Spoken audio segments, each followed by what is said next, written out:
Here. We got the head lobbyist for the NRA. We got a lot of other special guests here. I even saw the security guys to make sure everybody stays safe. So welcome. We appreciate each of you coming. We're honored to have an opportunity to host the virtual signing of the House Bill 2A. Super excited to have this opportunity, and glad that you all were able to accommodate this. I guess first I should introduce each of you all to our team members. So we got 160 folks here in Sioux Falls, some upstairs, some downstairs. So let's give them a round of applause so they can hear us.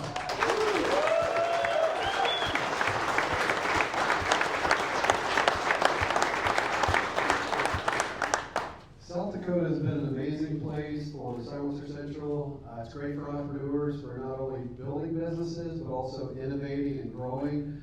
Sioux Falls and South Dakota have been amazing for Silencer Central. We're just blessed to be a part of that community here. We feel like South Dakota has a really strong heritage for both hunting and conservation. It's really become part of our DNA here at Silencer Central. I think back to when I first started working the gun shows and sportsman shows, and if there had not been a strong contingency of hunters, this business would have never taken off. And I wouldn't have been able to hire the employees that we needed to expand if we didn't have that strong sort of DNA of hunters. I would say a lot of our employees have that interest themselves of hunting, or they have a spouse or a father. So having that DNA in South Dakota and then bringing that DNA to our company has been amazing, from our ability to grow the business and also to hire and recruit. And we definitely appreciate the conservation side of just the awareness of giving back, so that there is something to hunt there for our kids and grandkids.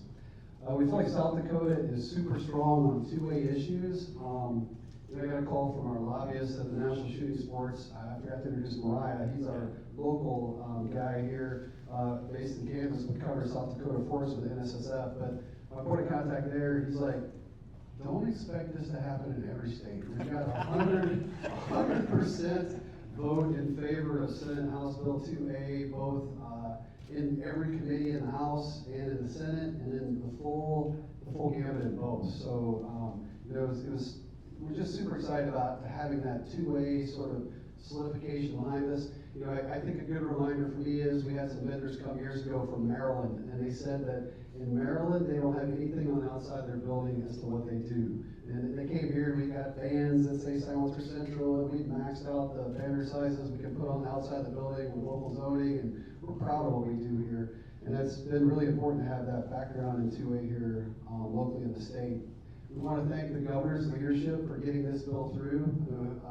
His team was always one of the first ones to testify, and they were behind this day one, so we appreciate that. We also appreciate the whole legislative team, the gentlemen here that were lead sponsors, and also the entire legislative branch for being behind it.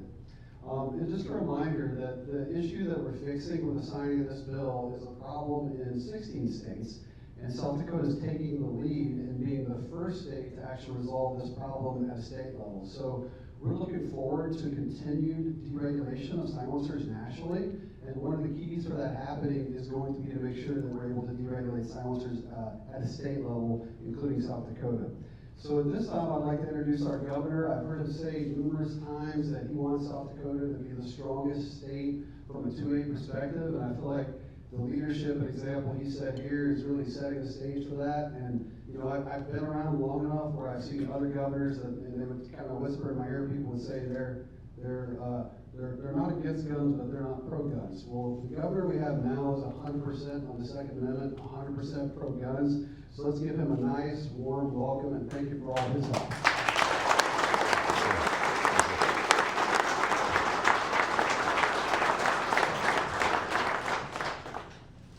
Well, I think I'd like to announce today that we made it official. South Dakota is the most Second Amendment friendly state in the nation.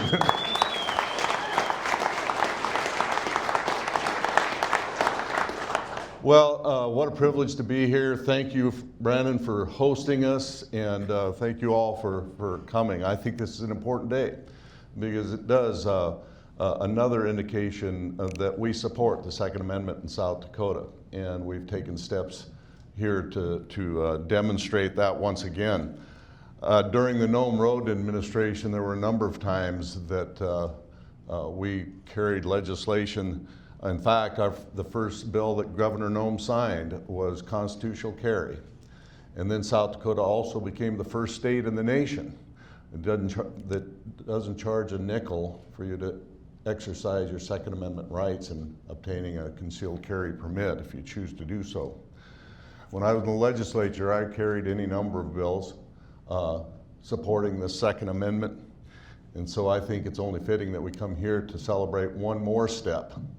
Back right after session a year ago, we started our Open for Opportunities tour. The first stop on the first day of our Open for Opportunities tour was right here at Silencer Central. When that tour was over, I was visiting with Brandon, and he brought up another issue dealing with suppressors and the 7-day waiting period.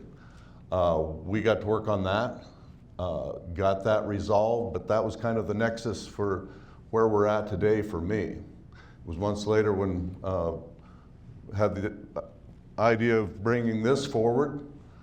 My good friend had the same idea about the same time, and we agreed that we should work together on this, is why we're here today. So with that, and without any further ado, I would like to introduce Senator Crabtree, who was the House Prime, Senate Prime on this legislation. Senator Crabtree.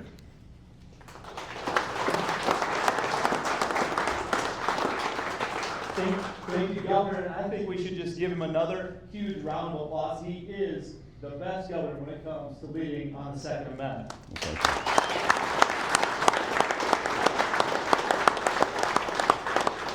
Well, I'm proud to stand with the governor, Representative Peterson, the NRA, the National Shooting Sports Federation, the Attorney General, and many manufacturers here in South Dakota as we lead the way on this. And so I think what we're doing today not only sends a clear message across our state for where we stand on the Second Amendment, but certainly where it stands in the country. So this is a great moment, I think, overall. Suppressors are hearing protection, and they shouldn't be overregulated, and I think we made a great step together. So proud of this team, proud of South Dakota, and you know, nothing was by accident. We've got every single vote. That doesn't happen very often in the state legislature. Might not happen again. I actually chuckled when we left the committee. I said, this could be the only bill that passes all year. So it's been a lot of fun from that aspect. But thanks to Brandon for hosting. Thanks to everybody else, and proud to be a part of this effort.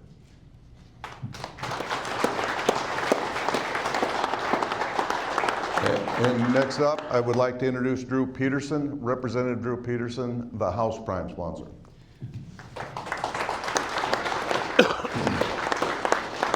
Thank you, Governor and Brandon and everybody for being here. I don't have to add much to this. It was an amazing opportunity for us to support the Second Amendment here in South Dakota.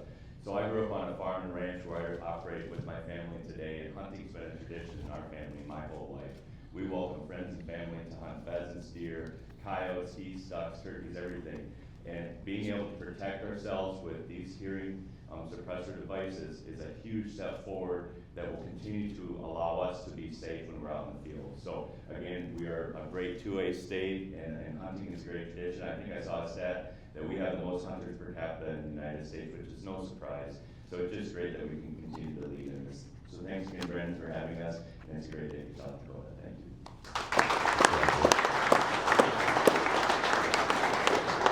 And next up, our Attorney General, Marty Jackley. Thank you, Governor. Good morning, everyone. In South Dakota, we both protect and respect the Second Amendment and all the gun owners. I was actually in this room not too long ago and bought a suppressor. Actually, because he's such a good salesman, Brandon, is I bought 2 suppressors.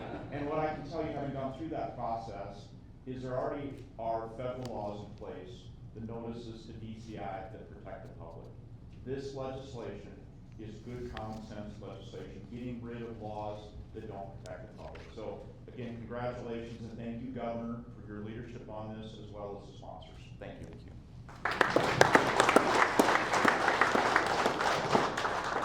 Okay, before we get to the bill signing, just a couple more introductions I'd like to make before we get started. We're also very happy to have joining us today Brian Gosh with the NRA.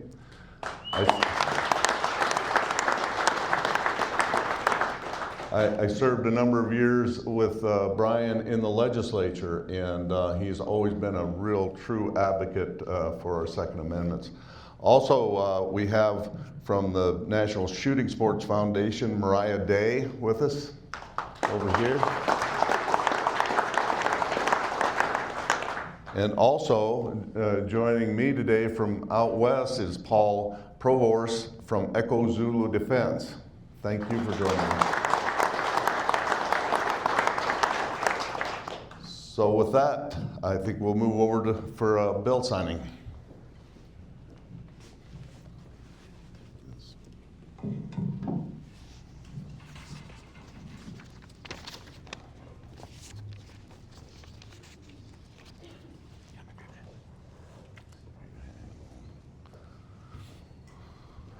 All right, folks, I'm going to take charge here. Everybody, we're going to need you to cram in a little bit. You might need to stand behind somebody. Before the governor signs the bill, everybody look at these cameras and smile big.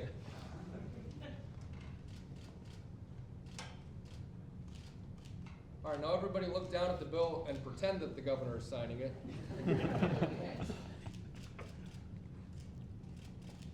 Governor, you're up. Governor is signing an act to provide that a firearm silencer is not a controlled weapon.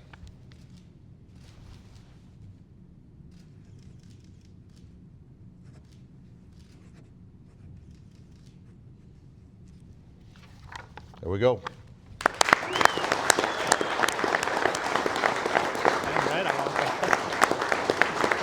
Thank you.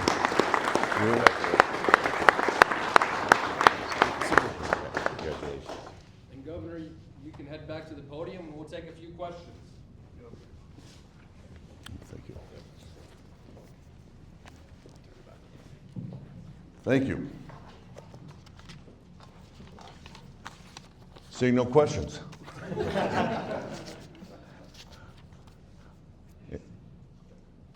We're good? Questions? Going. What can we do to take it to the next level and get something on the federal level and pull suppressors out of the National Firearms Act? Well, I would pose that question to you. What can we do? Because I think we've started the ball rolling, and I think that's why it's important for states like South Dakota to set the example. And hopefully this will, I am betting money that there are a number of states. We have one advantage in South Dakota in that we have a very short session and we start very early. So we kind of get a head start on other states. And I think that this was perfectly timed that South Dakota would take a step like this. And I would bet you money there are a number of other states that will follow suit, and we'll put a lot more pressure on the federal agencies to address this nationally. Thank you all for being here.